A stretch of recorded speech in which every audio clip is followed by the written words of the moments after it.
Welcome back to the 10 Adventures podcast. Most of the journeys we talk about on the podcast involve going along well-trodden paths, where help is nearby and you get a shower and a hot meal every once in a while. Today we're talking about a trip that has virtually no trails to follow, no support other than a handful of supply caches, and took 60 days in almost complete wilderness. We are talking about the 1,000-mile journey across Alaska's Brooks Range, and here to talk about it is Michael Engelhard, author of Arctic Traverse, a 1,000-mile summer of trekking the Brooks Range. Hi, Michael. Welcome to the podcast. Hi, Richard. So first off, I love the book. It's such a compelling story, and for someone who's never kind of been in the true wilderness that you describe, it was like a different planet almost. But before we get into the book in detail, I just wonder, how did you get the inspiration to do this incredible journey through this almost uninhabited part of Alaska?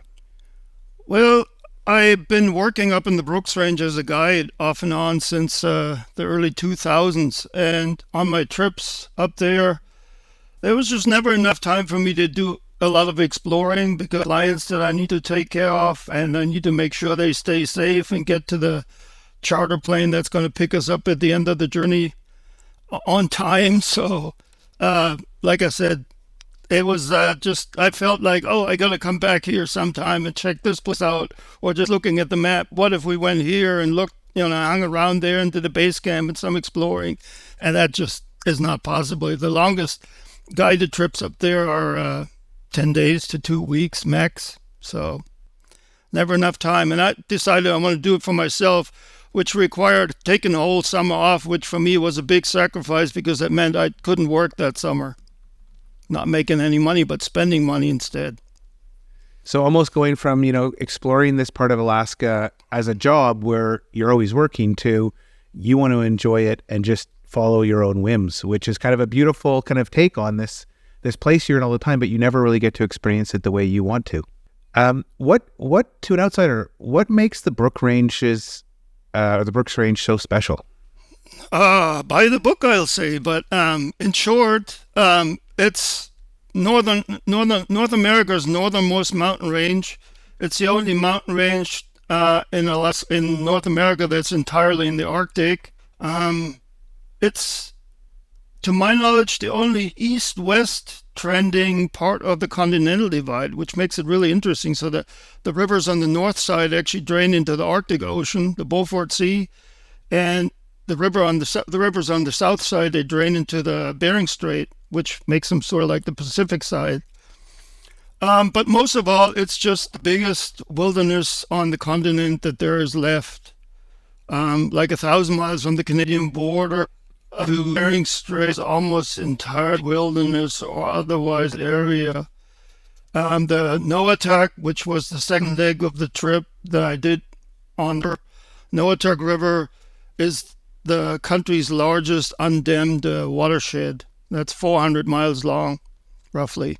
And then culturally, it's very rich. I mean, there's a lot of history from, native people to early exploration. So it's a real, very rewarding destination if you got the stamina for it. One thing I found really interesting was the different modes of transport. And you walk some and then you went in the river for some. Can you maybe describe why you made that choice?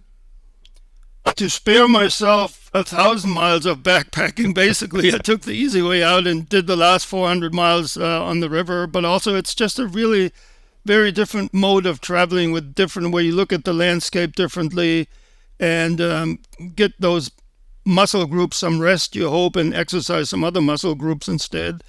And also, I'm just a river guide. I just love rivers. Going with the flow is a cliche, but it's true. So I wanted to have a bit of both, which made the logistics a little harder, actually. You have a really unique career. You started as a cultural anthropologist. You became a backcountry guide. You're an author. It all fits together really wonderfully in the book, all this different knowledge.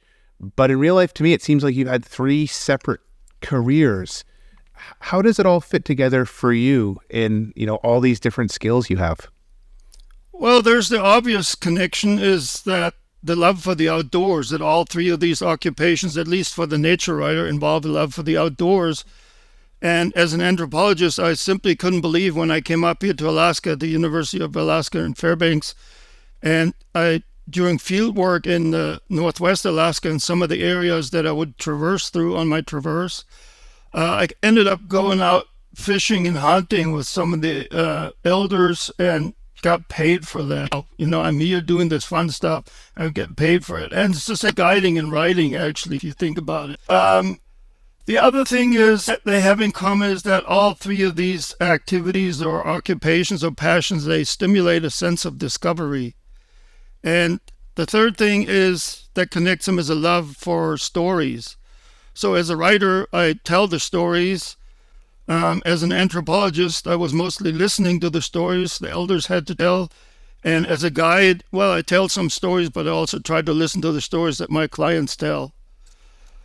There's more that the writer and the guide, we both chart a course through largely unknown territory, meandering toward a destination while staying flexible enough to follow intuition as the moment requires it.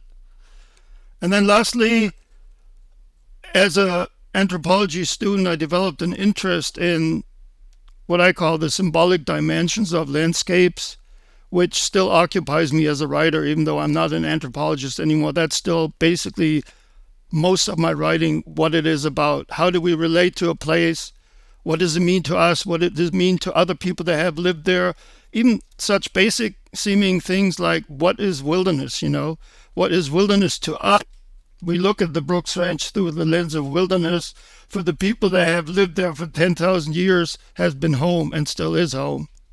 So then place names are a good indicator of what people make of a landscape other than going there and taking the meat from it.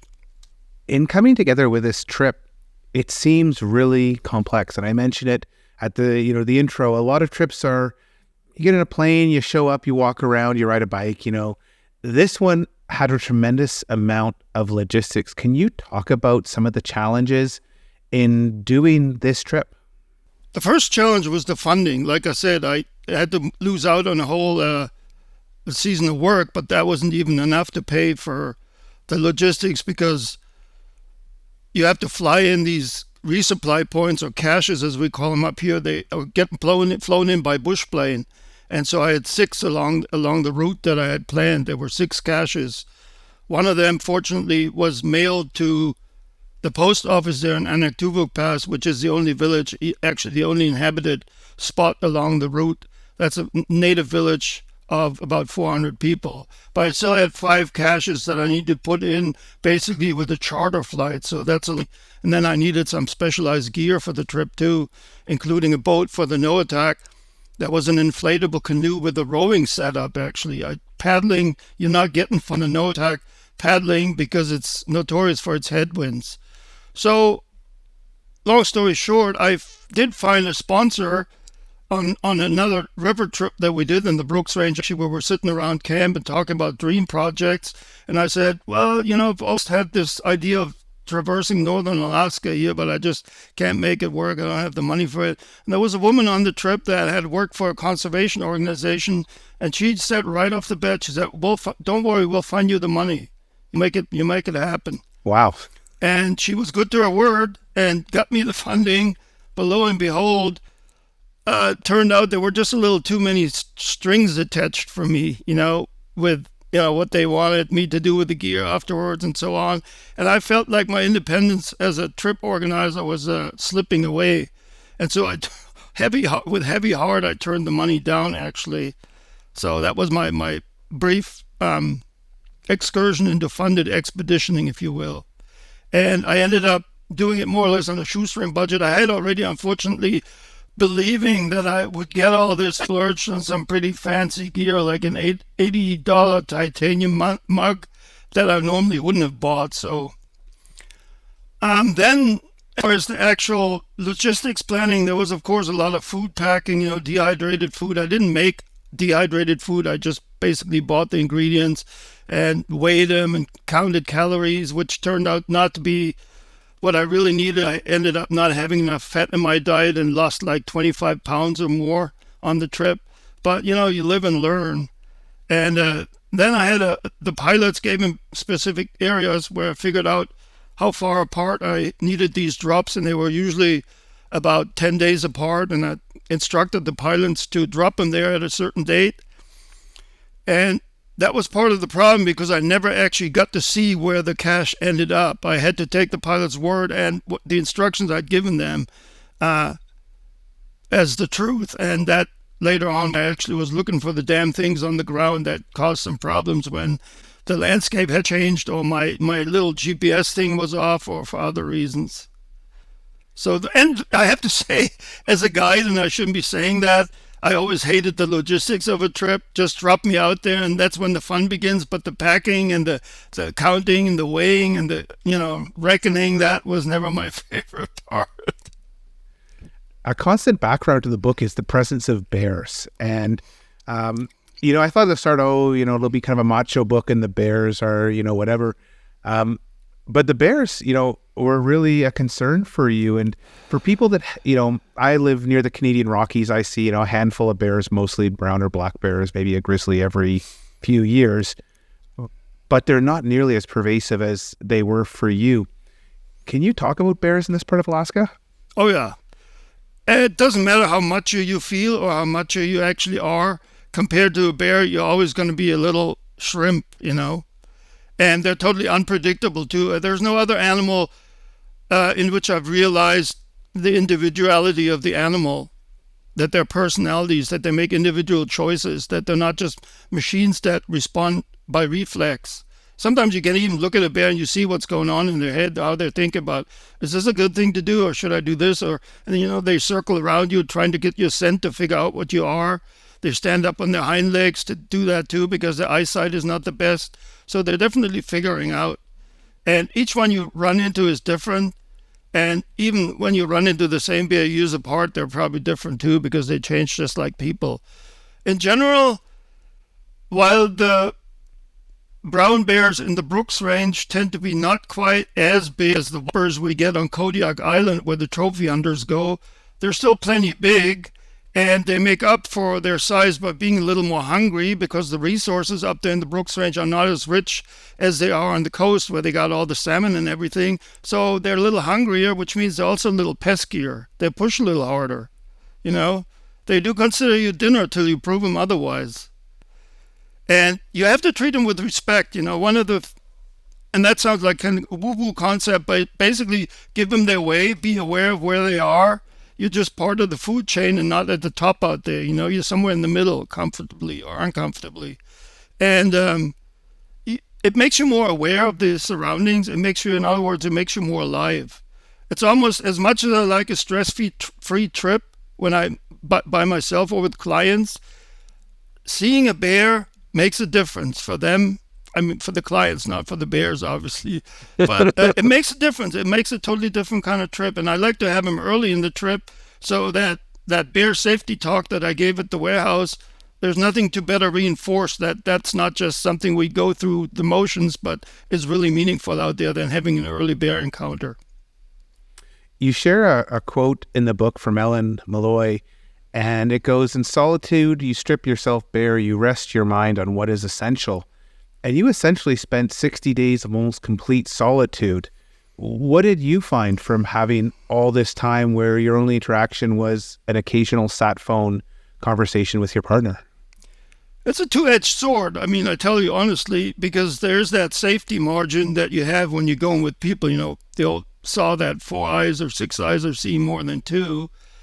And it's also sometimes nice when you're in a pinch as far as route finding to have a second opinion, because the GPS is not always a foolproof thing. It only shows you the direction to go, but not necessarily what the best way to get there is. However, I find that in groups, especially once they get larger, let's say more than 3 or so, you get the clicks form, or we're social beings. You just tend to focus more or a lot on the people that are with you on the trip. And that comes at the expense of being fully immersed in your surroundings a little bit. But, I mean, I'm not an absolute loner. I want to put that out there, too. I really enjoy being in wilderness with people that I'm close to and that care much about wilderness. And so that's, I do it privately with my wife and then as a guided job. It's more than just a job. It's bringing people into a place they otherwise would not be able to experience, and hopefully take something home where they learn a little bit about that place, and when the place is threatened, speak up or do something about it. Speaking about places being threatened, I knew nothing of the history of the Muries, and I found it really fascinating. Can you talk a bit about their role in protecting large parts of northern Alaska? Yes, and the Muries shouldn't be singled out there. I mean, there was Robert Marshall, too, who's a personal favorite of mine as well, and I talk about in the book about that, who just explored the Central Brooks Range based out of Wiseman, and was a really hardcore hiker, and was being instrumental in founding the Wilderness Society, which then led in 1964 to the Wilderness Act. But the Muries are also very interesting because there was a whole set of them. There was Adolf and Olas, and they were both wildlife biologists. And Olas actually came up here to Alaska answering an ad in a newspaper where they wanted a wildlife biologist to do some studies on the caribou. And he came up here and came through Fairbanks, and he fell in love with this local girl, Marty Murie, and they ended up marrying and had their honeymoon up in the Brooks Range, on where she learned actually how to mush a dogging team and snowshoeing. And then they also, once they had a baby, they went up the Sheenjack River. They had the baby on the boat and went up the Sheenjack River and brought another stripling biologist, who was then a stripling biologist named George Schuller, who became a major conservation figure in his own right.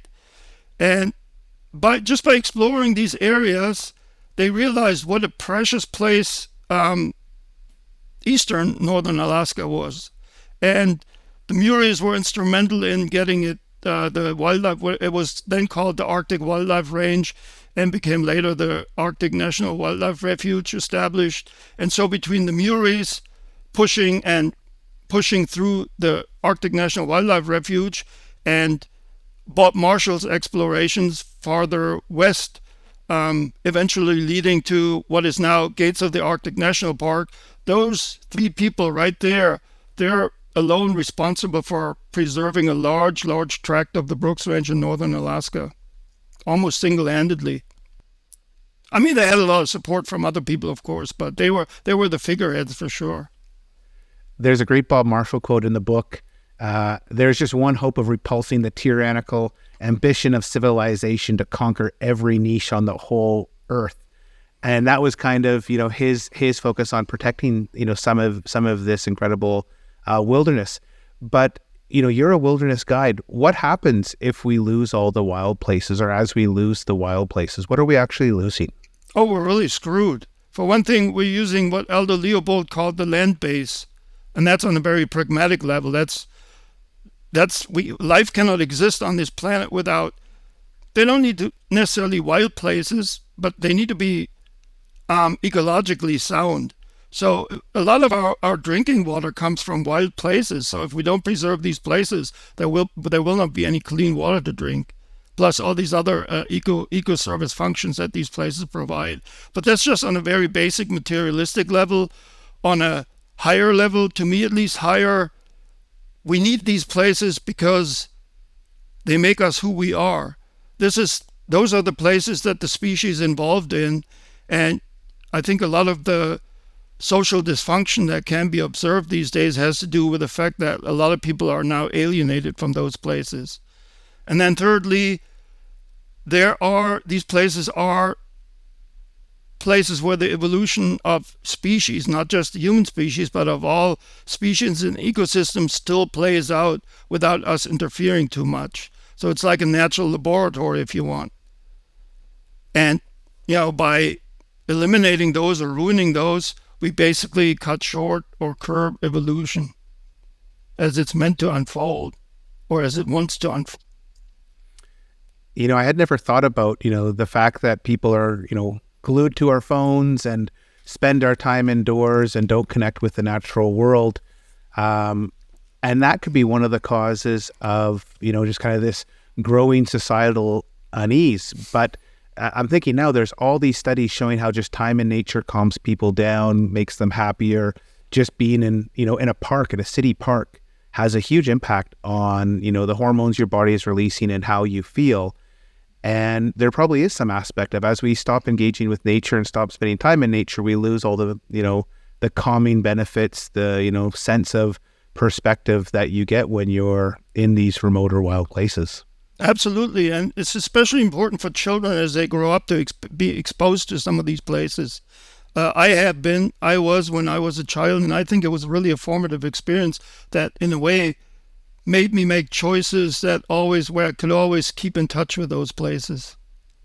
Because they do speak to some people more than others, maybe.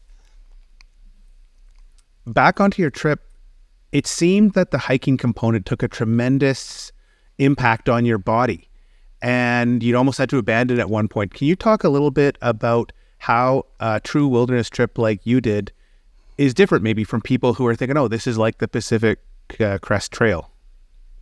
Yes, you mentioned it's the trailless area, which is not, technically it's not true, because whenever I did end up following caribou paths, which is not like a regular trail because they're kind of more narrow, so you have to walk pigeon-toed, and they're really boggy sometimes, so that's still not like a real trail. But I have to say, between the Grand Canyon and the Arctic, I cannot think of other environments off-trail that are as hard on the body.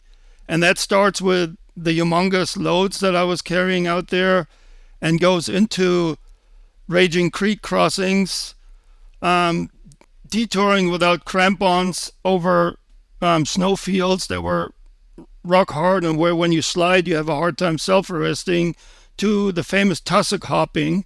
And for people who are not familiar with tussocks, it's basically a vegetation mop head that is not, you cannot step onto them because it's like balancing on camel's humps. If you're trying to step on them, you're likely to twist an ankle.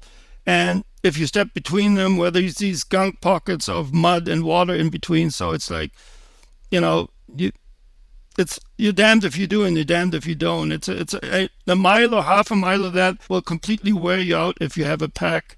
It's a total full contact sport. There's so much that can go wrong on a trip like this. And you mentioned at one point there's the law of small decisions. And in your case, removing the tent pole basket had a major impact. But there were a lot of little things that could go wrong that would, result in death. Like there is no real support other than your sat phone. Can you talk maybe about what some of the things are that can go wrong on this type of true wilderness trip? It can be as little as having a bad day weather-wise and deciding to eat inside your tent and then, sleep where you have eaten and there are food smells around and the bear comes to your tent and eats you in your tent.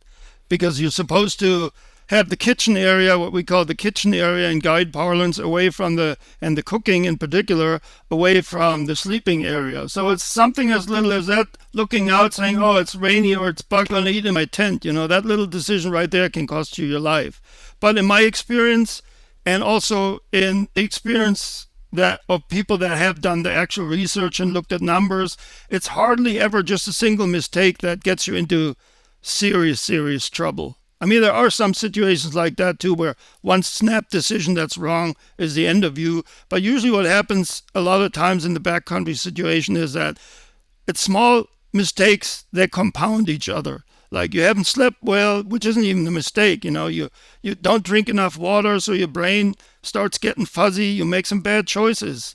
And then when you make the first bad choice that leads to a bad consequence, you don't stop to think and reassess, but you just sort of reflexively make another bad choice and another bad choice. So it's important wherever you can, when things go wrong, to sit down and assess the situation. There again, it's really handy to have another person there sometimes saying, hey, you're dehydrated or you're starting to stumble. Why don't we take a little break here, And when you're by yourself, you just don't have that safety net. Small decisions that can make a difference. Like an example, one of my caches was dropped on an airstrip that was on an island in the middle of a river. And it had rained so much, plus melt, it had gotten so bad that the river was really, really raging. And I basically had a choice. Well, I had several choices. I had a choice. Do I try to go without this cache and try to make it to the next one after that? which would have been really hard because 9 days without food, that's just a no-brainer. That's not a good idea. The second one was, well, do I go in there now? I'm really hungry and it's, I need to make some miles today.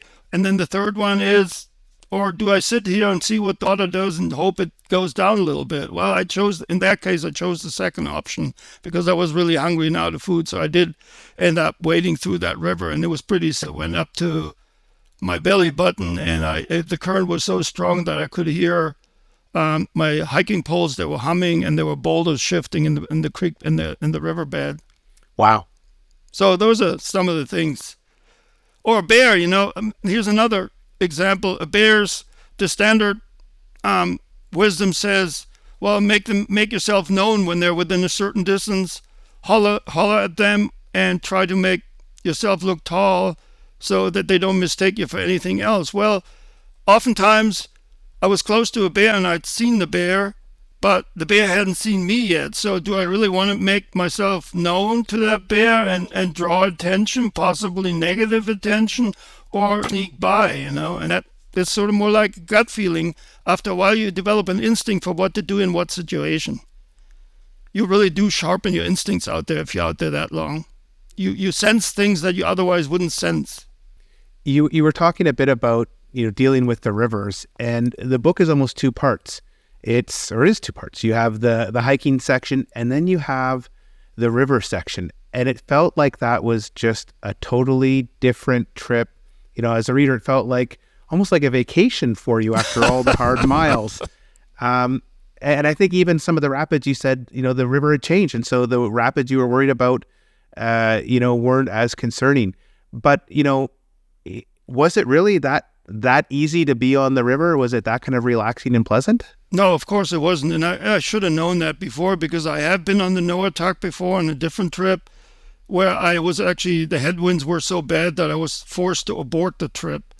I had flipped my boat. I had lost my cooking gear on that trip, and I didn't bring a raincoat, so I ended up making myself a raincoat out of the garbage bag, but at some point it was just too atrocious to continue, so I bailed. Fortunately, there's a native village on the Noatak called the Village of Noatak, and I was able to catch a plane there and fly out. So no, you think, oh yeah, this is going to be easy peasy, but there's still a lot of things that can go wrong. Bears, you still don't get a break from the bears. They go after the boat in the water. They come after, they swim after you. So, like I said, it's a different kind of pain. Your hands hurt more than your feet on the river. But other than that, it's no cruise either. In thinking about the trip you did, I can almost see that adventurers will look at this and say, oh, I want to, the PCT, I've done that, or I've done the AT, I want to do something really wild. Mm-hmm. And they could get into and think, oh, I'm going to try and recreate this journey, with a minimalist shelter and an ultralight backpack. And, it feels like this is the type of trip that can really overwhelm people who don't have a lot of experience in this. And so, what would be your recommendation if someone is listening to this and saying, oh, I want to go and, test my mettle and see if I can do this? Yeah, I had a client once from the Pacific Northwest, from the Seattle area, who'd done a lot of stuff there, and he thought he pretty much had the thing figured out, and he came on one of my Arctic trips and insisted on not bringing a stove, and B, not bringing a tent. So all he had was a tarp and cold food to snack on. And also, unfortunately, he had some family members with him, a daughter and a friend. They hated him at the end of the trip. And I felt so bad for them that I ended up bringing them hot water in the morning so they could at least have teas. Normally our cooking and stuff is involved in the guide services that we provide, but I don't know whether to save money or to prove his manhood, he said he didn't need any of that. They were going to be autonomous. And so I hadn't really planned any meals for them. I couldn't feed them when we were out. But that's a good learning lesson there. What I would recommend, and I'm not trying to sell guided trips here. I mean, I believe in individual experiences of adventuring, but you should have the basic idea of what you're facing. And ideally, you should have been to Alaska in the backcountry before, whether on a guide trip or a private trip, just to get a feeling for the landscape. And then I'd say, read as much possible as you can about the place that you're trying to go to. which won't help you deal with the hardship, but it might mentally prepare you, and you might pick up some useful tips, especially, about bear safety and such. But other than that, there was an Australian that I talk about in the book that I've loosely been in touch with, who also had never been to Alaska, and he wanted to do the Brooks Range Traverse, and he bailed like 5 or 6 times, which was not cheap and must have been really discouraging before he finally got to finish it. By that time, then obviously he had accumulated enough experience to do it. 2 things that struck me was, first of all, the weather. It seemed like almost every day you're dealing with, being wet, soaking, all the way through. And then something that I realize, I do a lot of ski touring in the winter where there's no trails, and it's tough. If you don't know where the trail's supposed to go, it's just totally different than just following a path. And so all of us in, the lower 48 or here in Canada, we just walk on paths. Whereas in your case, not only was there not a clear path that is a sign, but and a lot of times you didn't know where to go. You were kind of taking guesses based on, what looked good, and you were almost creating your own path. And to me, that seemed like a real kind of challenge of you're uncomfortable and you don't know where you're going necessarily. It's not like you have a little sign saying, the end is in, your campground is in 12 miles. It's just, geez, I hope I'm going the right way. I hope this is the right pass. I hope this is the right valley. As far as the weather goes, we have a saying up here, Alaska, you have 2 seasons. You have solid and liquid. And so it's either snow or it's rain. Well, we get a little bit of sun in between too. So it did rain an awful lot. I had a few sunny days of the first half of the trip, but the second half was rain every day. And my feet never got wet or dry and warm, except when I was in the sleeping bag. So that's just something you reconcile yourself to. And there's no rain gear, just like there's no waterproof foot gear.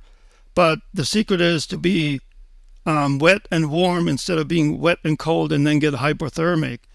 The only thing where the weather really, really can throw a damper on you is when the visibility gets bad. When it's so sucked in, and I had a few days where I was up on the mountain plateau and I couldn't see. It was just like in the afterworld, with fog drifting. Once in a while you think you glimpse a bear, and the GPS comes in somewhat handily, but it's, again, best to think about whether you want to continue or just hunker down and see what it's doing over the long run. It's not quite as, I don't know where to go as you make it sound, though. I mean, I did have a route planned, a rough route from the beginning where I looked at maps. And the beauty of that particular trip is that there's so many potential variations of where you can go, So you have a lot of choices, a lot of options, and you look at the map beforehand and satellite images and talk to people and try to figure out, okay, do I want to go this pass or that pass? So that's not necessarily a problem. I still got turned around a few times, like the famous incident of the missing map corner where I didn't have the map, and that's what ended up throwing me for a loop because I was being a cheapskate. And I tried not to buy all the map sheets that I should have had because there was just a little segment of the one map that I needed to cross. And I thought, I kind of know the lay of the land there. I can kind of wing it. And yeah, sure, lo and behold, that's exactly why I stood at that junction of 2 valleys and looked and said, am I going up valley now or down valley? And I started hiking up the valley for half an hour. Nothing looked familiar. I started hiking down the valley for half an hour. Nothing looked familiar. And I was really in a pinch, so I ended up calling my wife, my girlfriend then, and tried to have her help to figure out, where I actually was. And she was able with online maps. She went on a computer at home and thought she knew where I was and gave me some descriptions of what I should be seeing. And yes, it's what I saw. And so I was found again. But in general, it's not. An old boss of mine, and I'm not saying this to brag but it is actually one of the skills I'm proudest of as an outdoors person. An old boss that I guided for used to say, you know what, I know about you that I can drop you anywhere with a map and you'll make your way back with the clients ideally.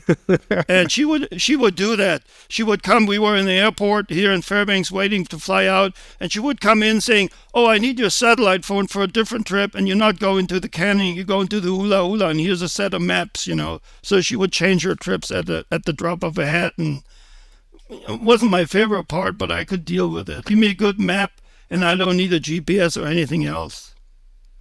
When you think back on the trip now, what's your feeling or what's your memory of this incredible 60 days in the Brooks? Sometimes I wonder if it was all real. That even started the minute I was sitting on the beach there in Kotzebue after the crossing of Kotzebue Sound, and my boat was slowly deflated when I was pulling the plug. And I was sitting there and just looking, and I saw this big Alaska Airlines airplane come in, and I was thinking, this is over already. And I already started feeling like a dream. I tried to let the past, even just the river trip, felt like I was just floating through a dream. And I said, at some point, I was still 200 miles from the coast. And I said, I can't believe this is almost over. And then before I knew it, it was over. And nowadays, sometimes I can't even believe I did it. Sometimes I jokingly say to friends, well, I'm glad I've done it, and I'm glad I don't have to do it again. But it was absolutely worth it. It was probably the best outdoors experience in my life that I've ever had. And I think in that respect, doing it by myself made all the difference too. It would have been very different, and I don't think not as powerful an experience if I had done it with company. And the journey actually got inspired in part by, I'd been thinking about it for years and years and always kind of prevaricated about it. And then one day I was on a backpacking trip to the Brooks Range with 6 women, and we walked up to the airstrip where we were going to end our trip, and the pilot was going to come and pick us up. And there was a guy at that airstrip picking up a cache, and I ended up talking to him, and he was a thru hiker, and he was there with a buddy. The buddy had already hiked ahead. And I looked at that guy, and yeah, he was fit and everything, but he was no Superman, And I said, wow, it makes me feel like I'm some kind of tour bus guide here with a microphone, compared to what he's doing. And there were a few more other things that I talk about in the book that basically, compelled me to do this, because I always thought, you'll have time, you can do it next year, but you know what? You don't. If you have something like that you want to do, you better do it as soon as possible, because you might not be around next year, and your body is certainly not as sprightly as it was last year. What a great way to end it. What a powerful message on seizing these dreams we have. The book is a great read. Once again, it's called Arctic Traverse, 1,000-Mile Summer of Trekking the Brooks Range. A great gift for Father's Day, Mother's Day, just a fun read, and something that's so different, to read about true wilderness and the local indigenous communities and customs and the history of the area. Kind of brings all these different themes together. Michael, where can people find the book? Well, ideally, they should find it at the local bookstore. I try to promote the local bookstores because certain online platforms are killing them, but you can find it there too.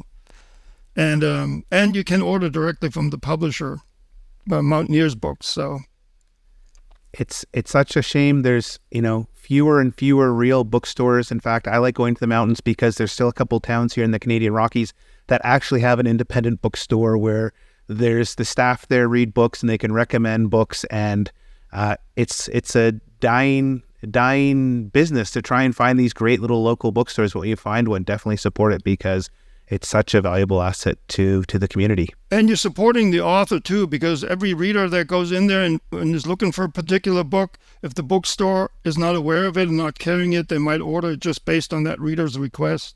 Oh yeah, good point. So it's a win-win situation for everybody except for Amazon. So I'll leave it to the readers to find their local bookstore, but I will put links to the Mountaineer Books, which is the publisher. You can find it in the show notes, so you can go find it there. Or you can request that through your bookshop. And I want to say thanks, Michael, for coming on the show and sharing your incredible journey. Thanks, Richard, for having me and letting me share it. And is there any other way if people want to get in touch with you, ask you some questions? Do you have a website or social media presence? Yes, I do have a website, michaelengelhard.com, and some pretty pictures there too, which might compensate people for me not bringing a camera on the trip, and that was a deliberate decision, so you can splurge there and shoot me an email if you like what you see or read. And you can also find my other 2 new books on there. I have a trifecta going this spring. Actually, today was just the day where my Grand Canyon book got published too, so buy one or the other or borrow them if you don't want to spend the money. So you have the Arctic Arctic Range book. You have a Grand Canyon book. And what's the third one going to be? It's another Alaska book. It's an essay collection that focuses more of the interior here, not so much on the Arctic. Though there's a lot of Fairbanks pieces in there and some sea kayaking and various shenanigans, volcano hikes, stuff like a bit of a hodgepodge, but very interesting. If you're not into the Arctic, then that one might do it for you. A battle with a squirrel in my backyard and such, hanging out with the Fairbanks falconers. So some cool people in there, cool animals. I have a squirrel in my backyard that just such a pain. I ended up just squirting him with the hose. And eventually he went to the neighbor's backyard. That was battle done. I admire the little beast, though. I ended up saying, what a tough way to make a living, though. And we kind of have a understanding since then. Excellent. Well, thanks to all of you who are listening to this episode. If you enjoyed this episode of the 10 Adventures podcast, please give us a like or a comment. And with that, we'll be back next week to explore the world and hear about more epic adventures on the 10 Adventures podcast.